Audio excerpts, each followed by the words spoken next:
Okay, sounds good.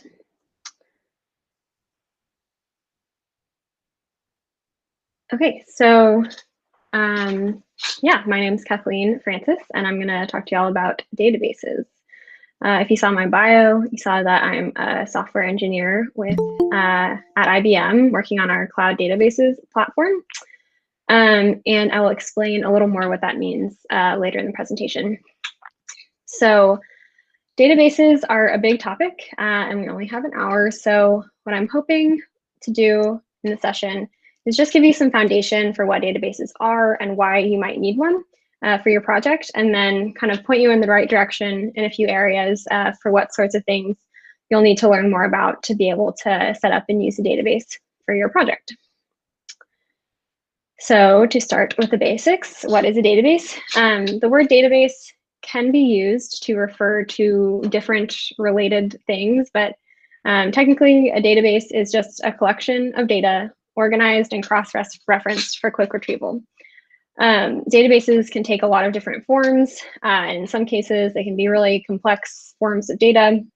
But at the end of the day, most databases are basically just like tables, like one or more tables. So for your basic mental model right now, just think of them as a table like this. And yeah, a lot of databases look like this, maybe with more columns, but usually they'll have a unique ID identifying a person or thing, and then a bunch of columns with information about that person or thing. So for this example that we're going to use a little bit throughout the presentation, it's like a database of students in a school. And so each one has an ID, first name, last name, and then the class, sophomore, junior, senior, freshman that they're in.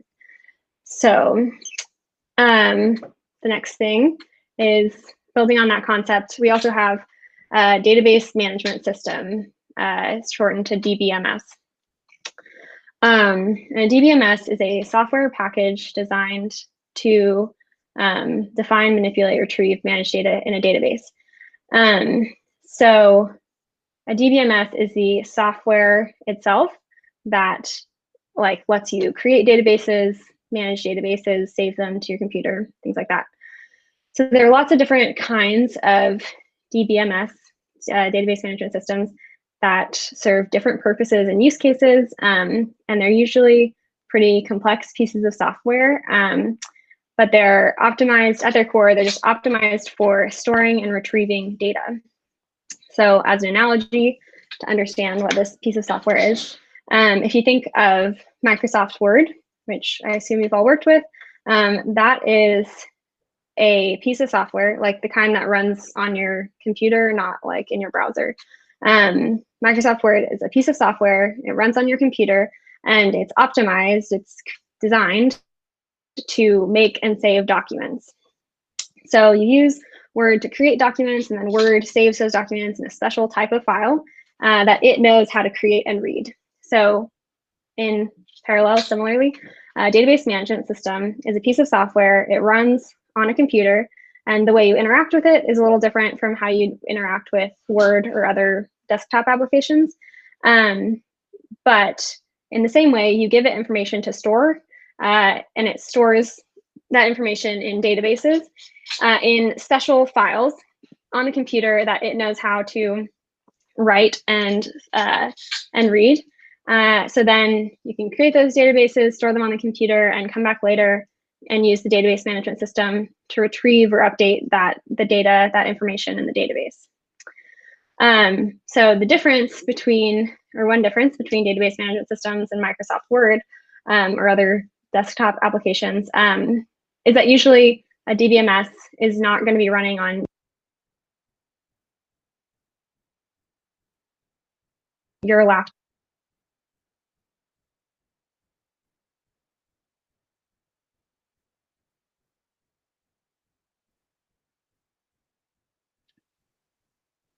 Did I just get muted? And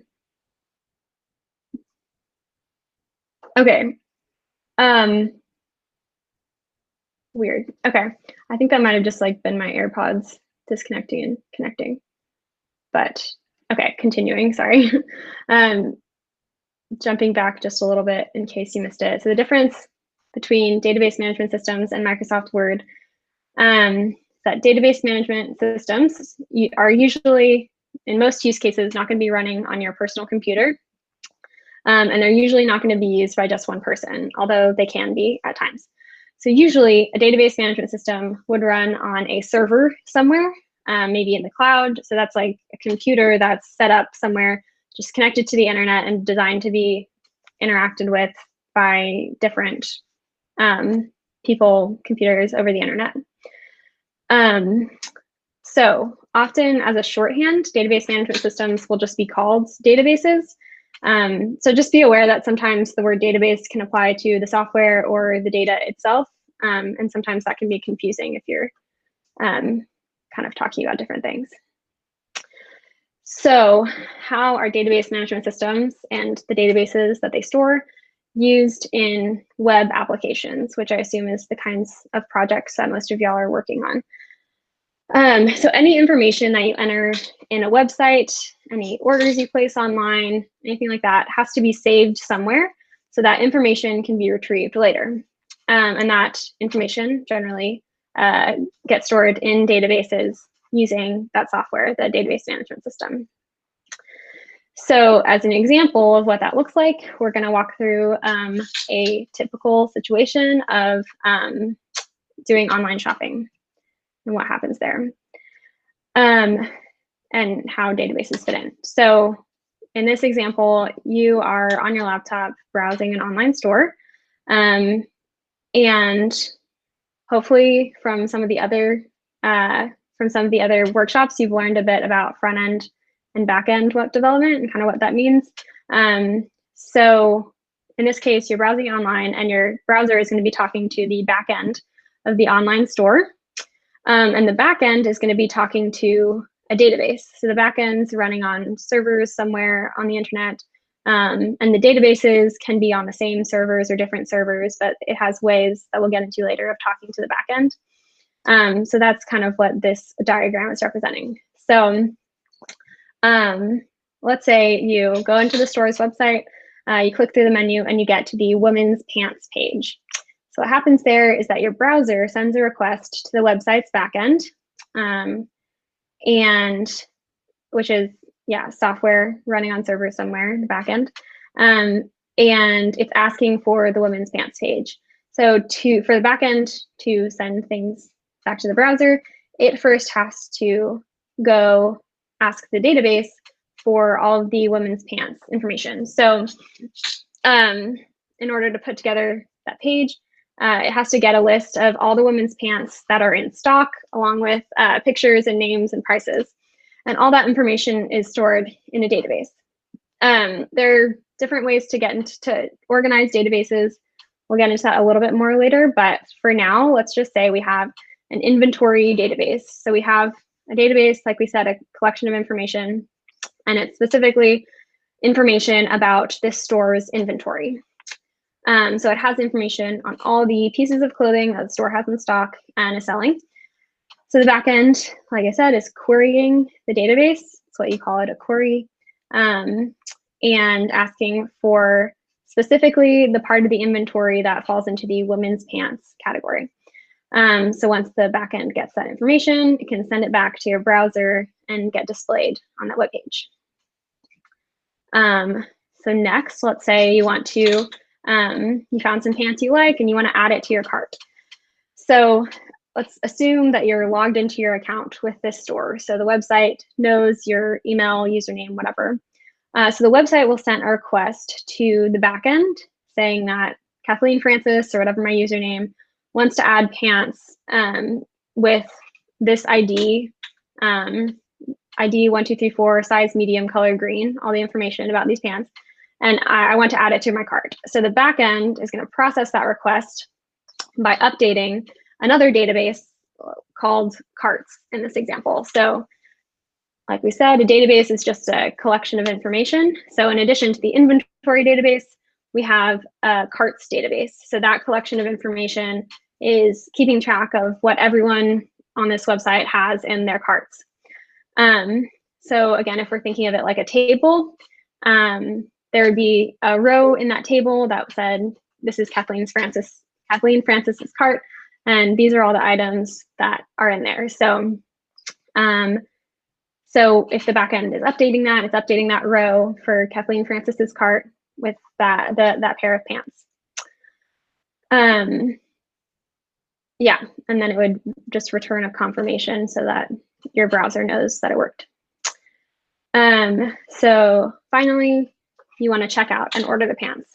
So you put in all of your billing and shipping information, and that information gets sent to the backend. Obviously, processing credit card payments, that kind of thing, can get more complicated. So just ignoring that for now, the backend is going to go to the database and add a new entry to the orders database. So another set of information that an online store has to keep track of is what people have actually ordered, along with their shipping address, so that they can fulfill the order. So once that processes, it sends back a confirmation, then you've ordered your pants. And so continuing with this example, the way that the order will get fulfilled, so the way those pants will actually get shipped to you, is that employees from the store who are at the warehouse or wherever they fulfill the orders will probably have their own web application that they can go to, and they will be able to access the same database and see there's a new order for Kathleen Francis. It's these pants, and it needs to go to the shipping address. So then they can see that information that was stored by the database management system in this database, and act on that, and pack up the pants and send them off. So as another side note, if I ordered that, then that pair of pants is no longer going to be in their inventory. So to keep a consistent database so they don't think they have more pants than they have, when the order goes through, they'd want to also update the inventory database to say we have one less pair of these pants. Yeah, so reviewing that whole example, so as a reminder, which I already kind of said, as we went through that, a database is a collection of data organized and cross-referenced for quick retrieval. So in this process, there are three types of databases, basically three types of information that we needed for the online shopping. So inventory, carts, and orders. And so for each of these, it's different types of data that are necessary to keep track of. So three separate databases. And we have to be able to quickly retrieve just the information we need from those databases. So just the women's pants, not the whole inventory, and just Kathleen Francis's cart, not everyone's cart. So yeah, that's what database management systems do for us, is letting us save this data in these useful ways and access just the data that we need to get along the way. So hopefully that gave you an idea of how databases, or what databases do, why you might want one in your project. And now we're going to go into a few different things that might be relevant to using a database in your own project. So first, like I mentioned earlier, there are lots of different types of database management systems. So if you go out looking for one to use in your project, one big divide in types of database management systems that you might come across is SQL versus NoSQL. SQL is also sometimes called relational for SQL, or not relational for NoSQL. And so what that means is, so stepping back for a second, sorry. Different types of databases of either type can be optimized for different use cases. But ultimately, the differences and trade-offs of different specialized database management systems usually only really matters at a big scale or with really complex data. So for example, Facebook has some really crazy specialized databases because they have a crazy amount of data and so many users and all this stuff. But for your basic projects that are going to be obviously at a much smaller scale, there are a lot of really just solid basic options that y'all can stick with. So like I was saying, there's these two main categories, Sql and NoSQL. Sql SQL stands for Structured Query Language, which I'm going to get more into on the next slide. But basically what it means is SQL databases are ones you can use the SQL language, the SQL query, structured query language with. And they're more structured. They're more like tables, like we're talking about, more straightforward forms of data with rows and columns. And NoSQL databases are ones that you can't use SQL with. They're less structured. They use different types of data structures that are like more nested or just more complicated than just a simple table. And yeah, most of the advantages that you're going to get from NoSQL databases, like I was saying, is only really going to come into play with complicated data, big scale. So my advice, my tips over here, just stick with SQL or relational, also called relational databases. And some popular options, these are some popular options, Postgresql, MySQL, and Sqlite. And yeah, so these three are all open source databases, which means they're free and available to download off the internet. We'll get into a little more of how to do that in a bit. But yeah, these are widely available, widely used, and just kind of simple or relatively simple, solid databases. So what is SQL? Structured Query Language. So it's similar to a coding language in that it's like a set of instructions that the computer uses, but it's specialized and optimized for interacting with data in relational database management systems. So yeah, specifically used to read and write information from those databases. And there are a lot of resources on the internet for learning SQL. I included some links to them here. So I'm not going to get too much into teaching the syntax, but I'm going to show you some examples just so you have a basic idea of what it does. So this that I'm showing you is w3schools.com, which if you haven't ended up there before, it's like a really comprehensive website for teaching all kinds of coding and mostly like web development stuff.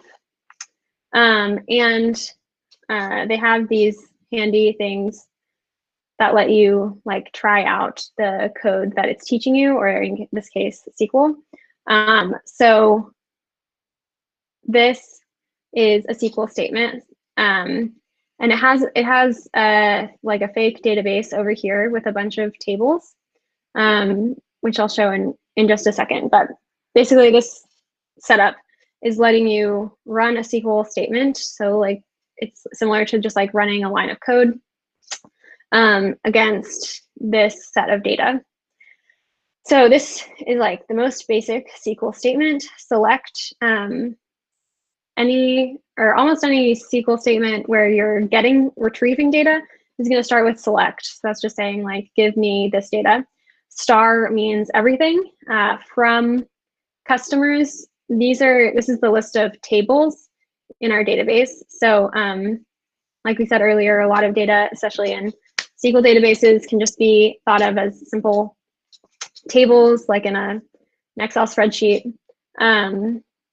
And so yeah, we have customers, categories, employees, just different types of tables as part of this fake database. And we're trying to select everything, get everything in the customers table. So if I run the SQL, it returns, hold on one second. Yeah, so it returns all the data in that customer's database. So you can see that each row in this table has a unique ID, like I was saying before, has names, address, city, postal code, country. So then if we want to have a slightly more interesting SQL statement, we can do select everything from the customers table, but we can filter by saying where country equals Mexico. So if we run this, it's showing us the same information from the customers database, but it's filtering on only the ones only ones that have Mexico as in the country column. You can also update your database with SQL statements. So this is going to update the customers table by setting the contact name column equal to Alfred Schmidt, and the city equal to Frankfurt, where customer ID equals 1. So this is where you're telling it which row you're trying to edit. And then if you run it, it tells you you successfully updated it. And then, yeah, last one was to show that you can also do some basic calculations like average or other stats kind of things. So select average price from products. So price is a column in the products table. So this is going to take an average of all of the products of the price column of all the products, and then tells you what that average price is. Okay, so that was yeah, examples of what SQL does and what you can use it for. So moving on to database schema. So most databases, and definitely all relational SQL databases, have to have a schema, which is just kind of a fancy word for the rules that define the organization of the data and any constraints or requirements for the data within a database.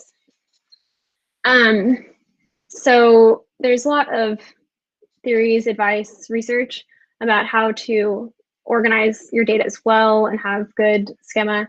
But when you're dealing with just a few tables or a single table, it's pretty straightforward. And the main thing is deciding what columns you want and what data type is going to be in each of those columns.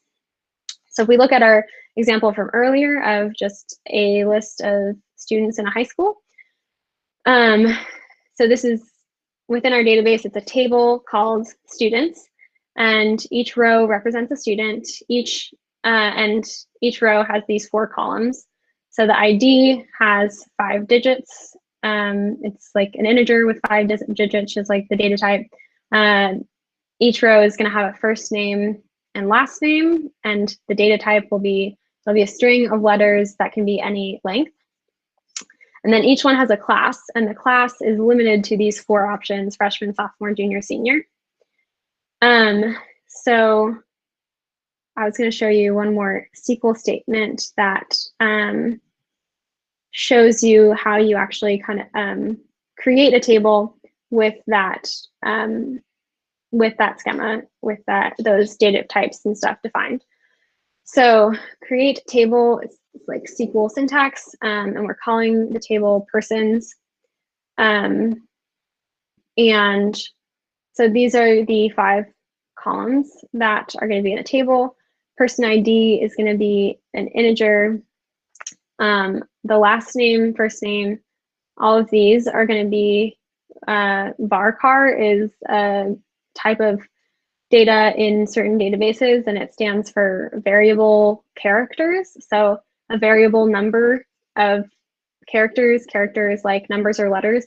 So varchar 255 means that the last name, first name, address, city, all of those things can be like any length you want, up to 255 characters. So yeah, that defines that database type. So if we run, hold on. Okay, yeah, if you run SQL, if you run this, then now we have a persons database. And if you, yeah, we don't have anything in that database, so you can't see it. But that is what the syntax looks like in SQL when you're creating a new table in a database. So now let's say that your data is getting more complicated and you need multiple tables. So we're going to, in this case, we're still kind of using like a high school as our example. And so in addition to the students table, we need to have a different table for each course that is offered at the school. So if we have a table for Comp Sci 101, the students taking that course are already listed in the students table. So I'm going to use the same student ID to identify them. So you can see 1, 2, 3, 4, 5 is me. It comes from over here, Kathleen Francis. And then in this table, I'm keeping track of the grade and attendance record for that class. And since I already have first name, last name, class information in the students table, I don't need to put that in the comp sci table because that would just be redundant. And it would mean if we wanted to change if we wanted to change any of this information, we'd have to go 2 places to update it. So that's why the unique ID comes in handy, because it makes it easy to reference things between 2 tables. And there are there are ways to create SQL statements that will combine those for you. I'll show some examples later, but yeah, there are SQL statements that will look at the students table, get the student ID and the first name, last name, and then come over here and match up the student ID and find the grade and attendance for that person. So before you set up your database, if you're trying to design a database with multiple tables, you'll want to think through the different types of information that you're trying to store and what the relationships look like between the tables, between the information types, and see if you need one table, multiple tables, how those tables might connect, and think about when you might want to have unique keys, which are usually called primary keys. And those are useful for identifying people or things that will be present across multiple tables, to make sure that you can connect those together and like say 100% certain these are the same person, place, thing. So next I want to talk about how does my web application access my databases. So like we showed on that slide earlier with the your laptop accessing the backend and the backend talking to the database, your database management system is going to be is software, right? And it has to be running on a computer somewhere. So if you're working on developing a web application, you can run the database on your laptop for testing. But if you want other people to be able to access your website, access the database, then you'll need to run it on a server that can keep running all the time and just like always be connected to the internet. So I should say technically it would be possible for you to set up your laptop to do that. That is technically possible, but you wouldn't want to. You could also technically get something like a Raspberry Pi, if y'all know what that is, like a little cheap computer. And you could connect that to the internet and install database software on that Raspberry Pi and set it up to be a server. And it would just be running your database management system all the time and be accessible on the internet. But my suggestion to y'all is that probably the easiest option for you to use for your projects, if you want it to be beyond just like testing and initially developing it, if you want it to be accessible on the internet and work, is it'd be easiest to go with a hosted or cloud database. Those 2 words mean basically the same thing. And ultimately what it means is instead of running it yourself on your own computer that you own and like have with you, you are asking a company to run the database on their computers somewhere and their computers are connected to the internet so you can access it.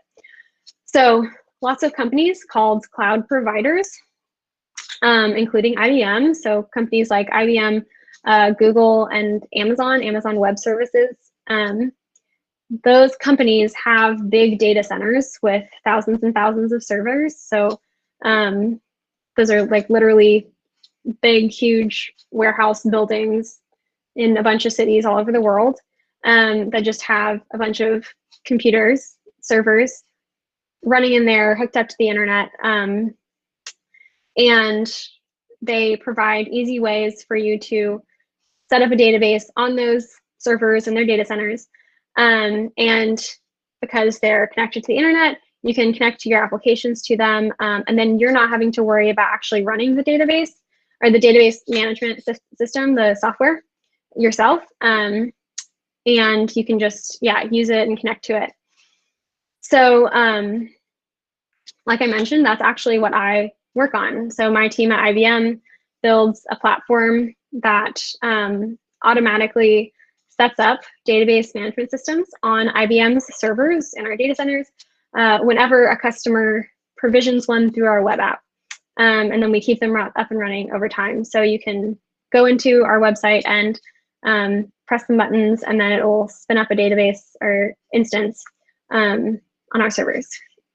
Unfortunately, our product, the one that I work on, doesn't have a free tier or a light option.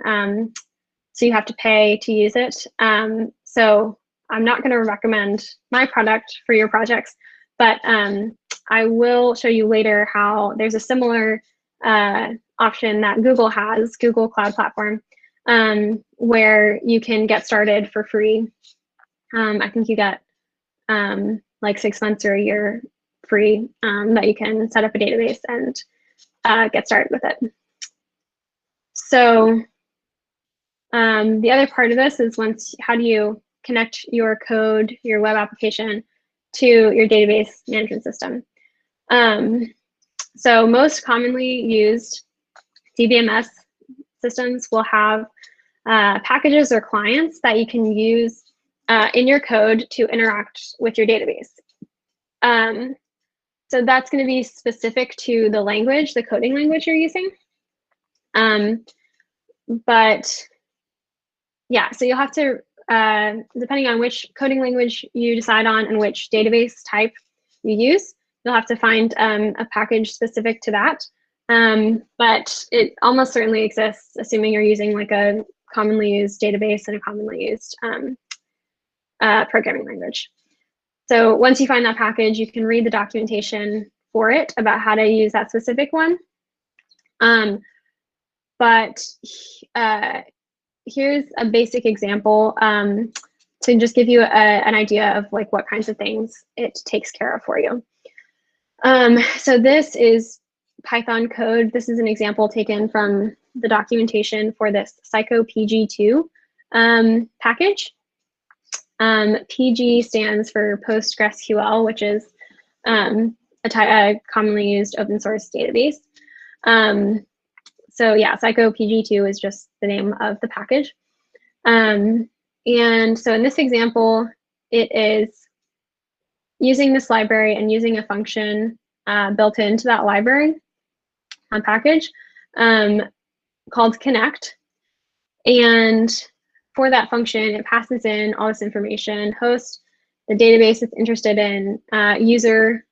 This is just like a fake username and a fake password. Obviously, for real, you would give it a real username and password. So this is all the information that this needs to connect to this PostgreSQL database management system. And so the way this package works, sometimes the connections and the specific code looks a little different, which is why I was saying you'll have to look at the documentation for your specific package. But yeah, so this uses this connect function to create a connection. And then from the connection, you can get a cursor, which is what will let you run SQL. So then it's doing cursor.execute select version. So this is letting you execute a SQL statement. In this case, select version is just like a basic SQL statement that will return the version of PostgreSQL, like the version of the software that's running. So it runs that SQL statement, and then it's fetching. This is fetching the response to the SQL statement and printing it out, and then it closes the connection to the database. So yeah, obviously here you could execute more interesting SQL like select star from customers to get all the information in your customers database. And yeah, but there are different packages that are going to work differently. Some might even have functions that do something like you could do like .select, where it'll be a function that'll do the SQL for you a little more. So again, there's different ways that it'll work depending on specifically what you get. But just know that there are these packages for most use cases, and it takes care of making that connection to the database for you. So now I want to show you a couple demos of interacting with the database. So first, we're going to look at the Sql Light Database, which is probably like the most simple, basic type of database you can use. And we're going to look at running it locally. So locally means on my laptop that I'm using right now. So like I said, you probably don't want to do that for your final application. You can't really do that for your like final end result project, but you can do something like that for your like initial development and testing. So we're going to be connecting it using terminal. This is iTerm2 is another application that connects to a Mac terminal. If you've never seen a terminal command line, it can like look kind of scary, but ultimately it's just it's similar to just like running one line of code at a time. It's just a way for me to give the computer instructions. So Sqlite Database comes pre-installed on Macs. So if you have a Mac, you can just run. You can pull up the terminal and run Sqlite 3 right now, and it'll pull up. It'll connect to a local database on your computer. If you don't have a Mac, if you have Windows, you can just Google Sqlite and find the website and download it for free.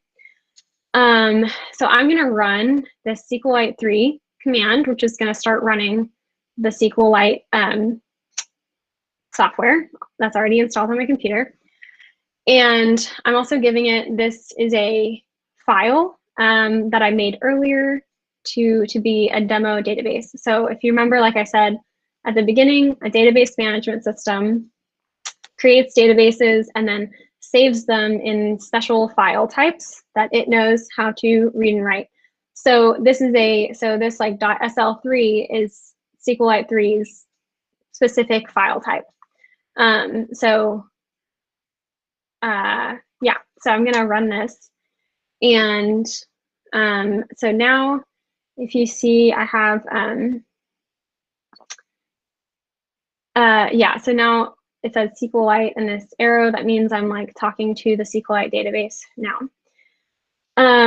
So if I run .tables, this is listing the tables that I have in this database. And I made a version of the example database that we were talking about earlier.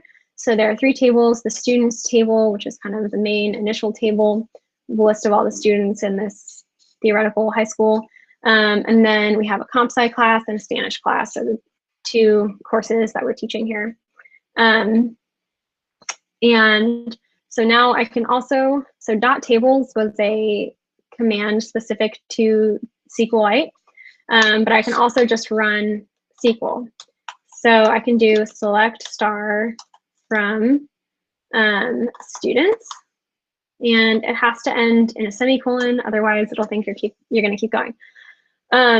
It doesn't have to be all caps though. That's like a common thing that people do, but it's not actually necessary. It does the same thing if I do that. Okay, so what did this do? This showed me all of the data I have in my students table. I don't have a ton of data, but you can see similar to what I showed you before. You have a student ID and first name, last name, and the class for 4 different students. And you can also see, we can look at the comp sci class, and there are only 2 students in this class, and that is Kathleen Francis and Harry Potter. And these are our grades and attendance in that class. So to show you what I mentioned earlier, I mentioned earlier that we can use a special SQL statement to match up the student ID between different tables. And this is called a join statement because you're joining information between from one table with information from another table. So I'm going to copy paste this over. So it's another select statement because we're getting information, and I want the first name column and the grade column from students. So first name is going to come from the students table.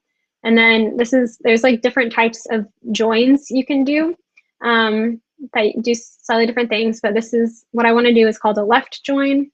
And then comp sci is the other table. So I'm joining information from students and comp sci. And this grade column is going to come from the comp sci table. And then you have to join on something, which means I have to tell the database what columns to match up. So in this case, I want the student ID column of the students table to match up with the student ID column of the comp sci table. So here it shows me Kathleen has a B+ in comp sci. Hermione doesn't have anything because she's not in that class. Harry has an A-. Ron also doesn't have anything. So yeah, that is some basic interaction with a very basic database running on my laptop. And then I also wanted to show you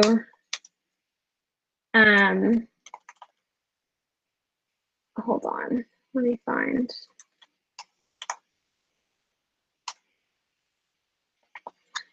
Yeah, so there are also tools. Here we go. So this is just like the most basic way to interact with your database, running commands on this command line. There are also tools like this database DB browser for Sqlite is just a free application that I downloaded off the internet. And it's just a tool to make it easier to look at the data in a database. So I have to open the right database. Let me find the same database we were looking at.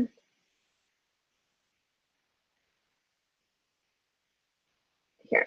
Okay, yeah, so this is the same, this EmpowHer demo SL3. This is the same database we were looking at.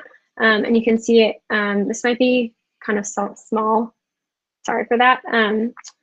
But yeah, there are these 3 tables, comp sci, Spanish, and students. Comp sci has a student ID, these are the 3 columns in that table.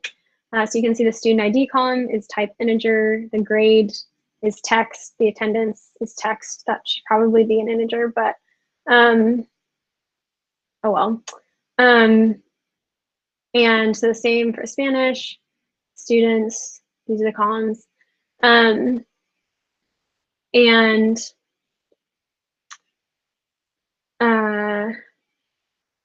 yeah, so you can also do things like create table, and so if I want to create a history class table, sorry,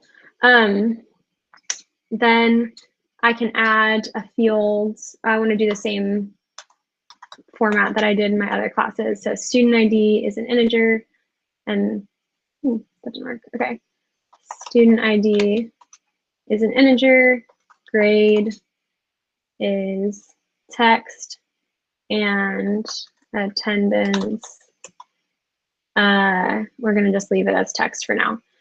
So this is kind of a handy tool because here it is turning what I was just putting in into a SQL statement. So these sorts of tools can be helpful, especially if you're like learning SQL. You don't know how to necessarily just like type out this command out of your head.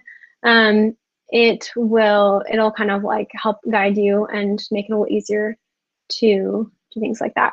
So yeah, now we have another table. Yeah, so the next demo I want to show you, I'm going to exit both of these. Yeah, the next demo is setting up a Postgresql instance in Google Cloud. So this is kind of what I explained earlier, is that you can set up database instances, a database management system on Google's servers through the internet. So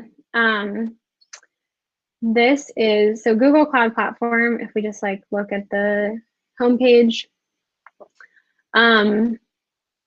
is yeah, I have like an account here that's just through my Gmail, and yeah, everything is, there's a lot of different things you can use this for. But once I made this account, you can see I have a free trial. Okay, 60 days, maybe not as long as I thought, but yeah, you can create a free trial. And what you're interested in here is, if you scroll down, these are, yeah, like a lot of different things that you can use this for. But under databases, there's a few options. Like we said, SQL is what we're interested in. And so I already created a database instance, because it takes a while.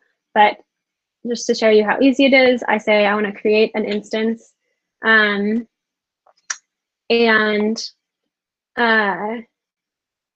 it has different options. So MySQL and PostgreSQL SQL Server are 3 different types of database management systems.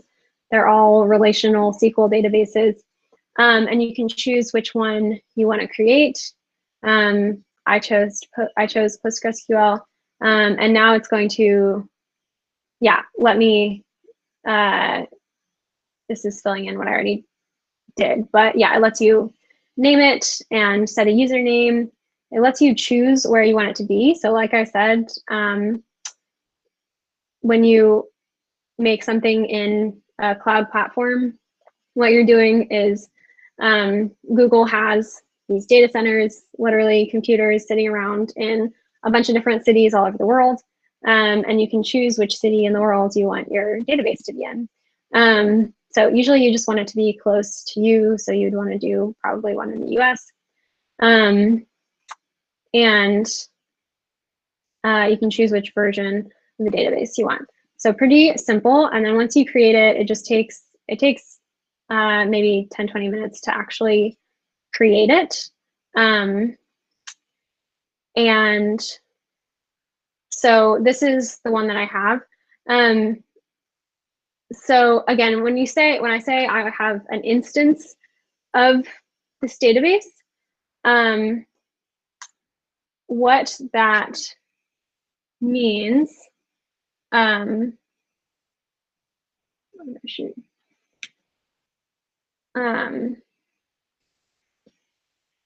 what that means is that, like I said, there's a computer somewhere, a server in Google Cloud's data center that now that it's set up, it's running this PostgreSQL database management system software.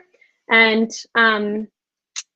it's going to, like I showed you when we looked at locally Sqlite, when I opened that database, I gave it a file that was like, this is the file where I'm storing my databases. Basically, you can think of it like that. So when I set this up, Google Cloud went to one of their servers and created a new file essentially for me, for my database, and started running the database management system software so that I can connect to that over the internet and access the data in that file that's like mine. So here, if this works, so when you look at this instance, it's giving you a lot of information about like how many resources are being used. Yeah, there's some complicated stuff here, but we're just going to try to, oh no,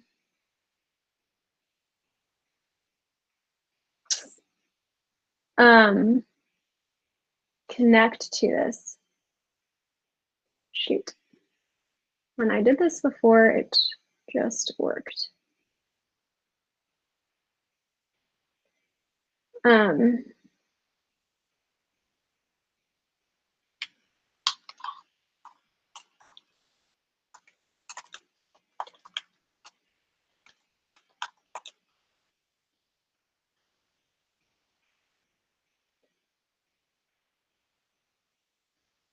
Okay, hold on real quick.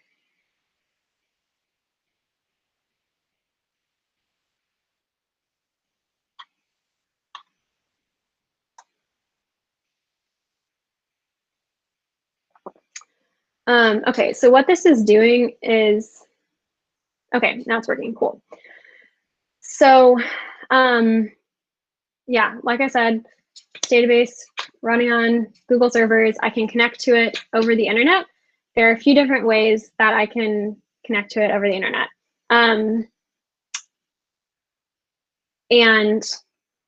So like I showed you in that example Python code, you can use your code to connect to it. But for now, for this example demo,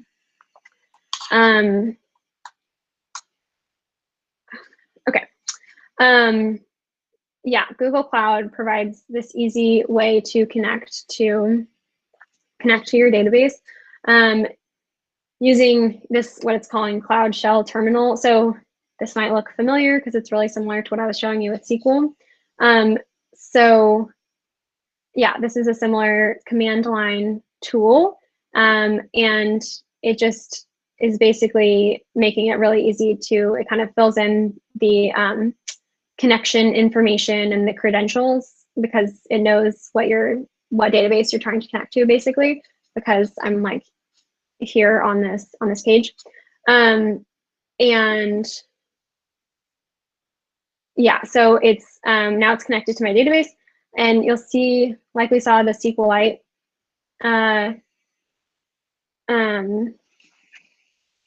sorry, I need to plug in my computer real quick. Okay, yeah, so like we saw on terminal locally, shoot. Okay, yeah, like we saw on terminal locally, this Postgres, and then arrow means that we're talking to the Postgres database. So,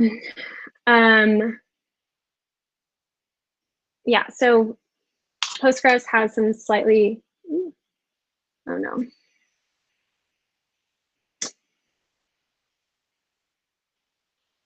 Okay. Okay, so Postgres has some different commands from Sqlite. And so the way we're going to look at our tables is /dt. So these are the different tables that we have in this in this database. Similarly, I set up a students table and comp sci table already. And if I do /d students, it's going to show me the columns that are in that table and the types. So we have student ID again is an integer. First name is character varying, so a variable number of characters up to 50. Last name, same. And then there's a cool thing you can do in Postgres that you actually can't do in Sqlite, but you can do it in a bunch of other databases, where I created my own type called class. So in my students database, class is supposed to be only freshman, sophomore, junior, senior, right? Those are the only 4 options.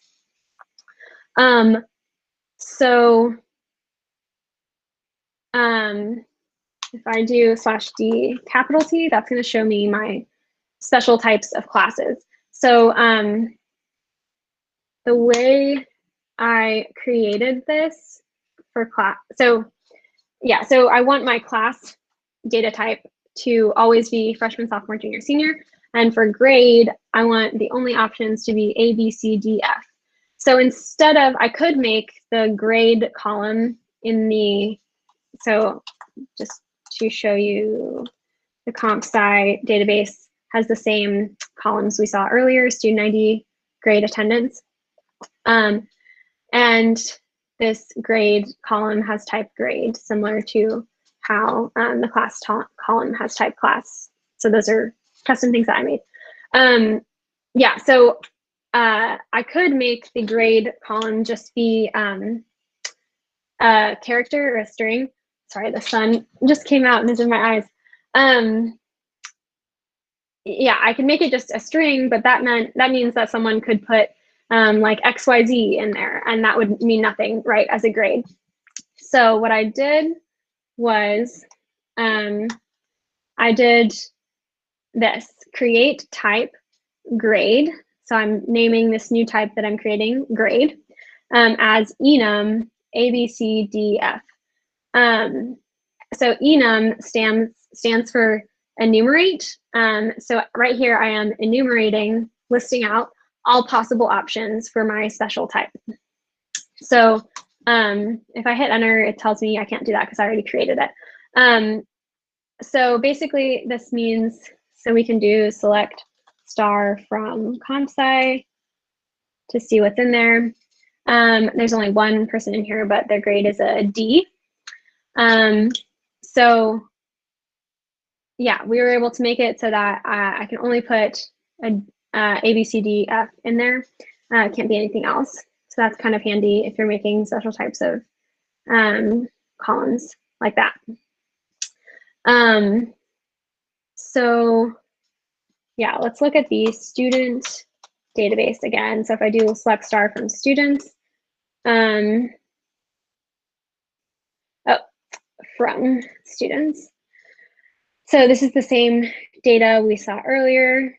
And you can see that the class column, yeah, has what we expect, these options. So another thing that I did here that's a little fancier than what I did in Sqlite is basically when I created the students table, I told it that my student ID, that I want my student ID to be a unique key called a primary key. So like I was saying earlier, in a lot of databases, you're going to want to be able to uniquely identify a person, place, or thing. So a lot of databases are designed to let you make these unique IDs that will like make it possible to uniquely identify things. So yeah, so this database knows that in this table, the student ID has to be unique. And if you don't put in a student ID when you add something to the table, it'll create one for you because everything needs a unique ID. So here, I'm going to show an example. Copy that in. Okay, yeah, so if I do insert into students, so insert is another command for just what it sounds like, adding new data to your table. I'm inserting into the students table. These are the 4 columns that I'm trying to fill in, and these are the values that I want in those columns. So I'm trying to make a Luna Lovegood student in the table, and I'm trying to make her student ID 1, 2, 3, 4, 5, and she's in the grade sophomore. But if I try that, it tells me I can't do that because there's already Kathleen Francis with student ID 1, 2, 3, 4, 5. So it's not going to let me do that without a unique one. So now, if I try again, I can actually just take out the student ID. So I have to take it out from both of these. So now I'm saying I'm inserting still into the students table, but this time I'm only giving you first name, last name, class, and then here's first name, last name, class. And it says that's fine. It inserted it. So if we do select star from students, again, now we have Lena Lovegood sophomore, and it automatically created a student ID, and it just did 2. So yeah, it won't let you make that. Yeah, and I'll also show you, like I was saying earlier, I made it so that the class has to be freshman, sophomore, junior, senior. If I try to do like abbreviation soph, it's going to tell, yeah, it says invalid input. You can't use that as your class.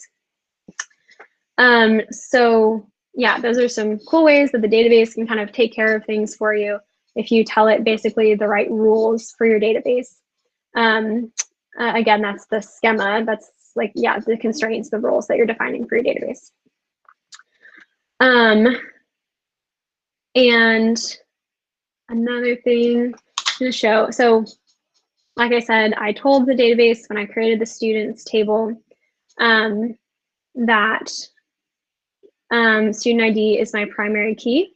And if I look again at the students table, it tells me that. So it tells me the student ID is the primary key. And something, when I made the comp sci table, I told it that I wanted to use the same student ID. So now it's a foreign key. So what that means is that, so my students table is like my source of truth. The primary key is created there, it starts there. But I want my comp sci table, separate table, to be able to reference those same student IDs. So in the context of my comp sci table, now it's a foreign key because it belongs to a different table. It's foreign to me, the comp sci table.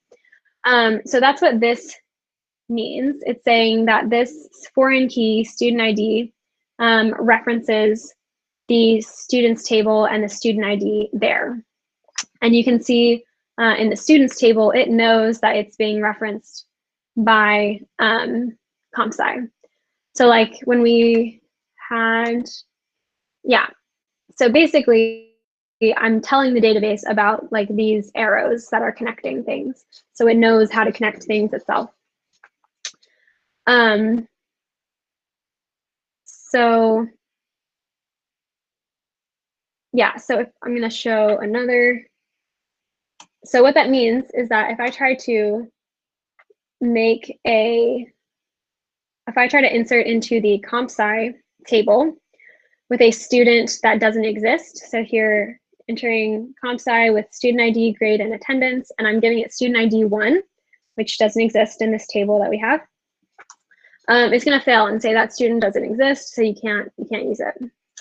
And then, yeah, the last thing I wanted to show you was how to create a table like that. So if we want to create a Spanish table for a Spanish class, like we've been looking at, so we're going to do create table Spanish, and going to give it the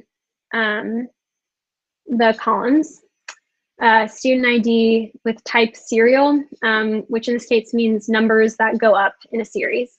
So just numbers. grade is going to have the grade data type again, which remember is going to limit us to A, B, C, D, F. Nothing else is allowed. Attendance is going to be an integer. And then this constraint student foreign key, student ID, means I'm putting a constraint on this table. I'm setting a special rule saying that saying that I'm using a foreign key. The student ID column is going to be a foreign key, and that foreign key is going to come from the students table and the student ID column in the students table. So that is the command, the SQL syntax that is like allowing us to make that connection between the students table and the classes table. So now if I do /d Spanish, it shows me that like the same kind of setup where I have an integer for the student ID, grade, attendance, and then it again is referencing the students table and the student ID.